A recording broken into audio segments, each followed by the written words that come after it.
Makna dalam permintaan terakhir Hotma Sitompul ingin pakai baju putih jika meninggal dunia. Permintaan terakhir pengacara senior Hotma Sitompul sebelum mengembuskan napas terakhirnya dibongkar oleh sahabatnya, Partahi Sihombing. Sebelum meninggal dunia, Hotma Sitompul sempat berbincang dengan Partahi Sihombing ingin mengenakan baju setelan berwarna putih jika dirinya tutup usia. Namun, diakui Partahi Sihombing dirinya terlambat memberitahukan permintaan tersebut kepada keluarga almarhum. Partahi sendiri memaklumi jika pihak keluarga barangkali telah mempersiapkan pakaian mendiang untuk disemayamkan.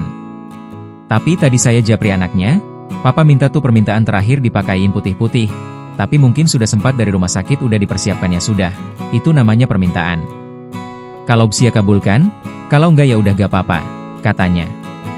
Menurutnya keinginan Hotma untuk memakai baju serba putih itu bermakna kesucian saat hendak pulang ke Yang Maha Kuasa. Menurut saya lambang kesuciannya, kebersihan hati, jadi mungkin dia nyaman untuk menyongsong panggilan Tuhannya di surga, sambungnya. Di sisi lain, Pendeta Gilbert Lumoindong mengungkapkan ada makna di balik busana putih keinginan mendiang Hotma yang belum terwujud. Menurutnya, warna putih diisyaratkan sebagai tanda ingin menyambut anugerah dari Tuhan, dan sebagai pertanda dari Hotma akan berpulang menjelang hari Paskah.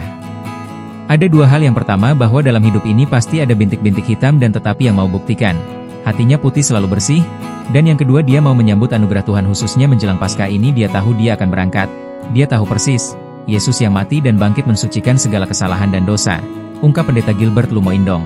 Dilansir dari YouTube Intense Investigasi.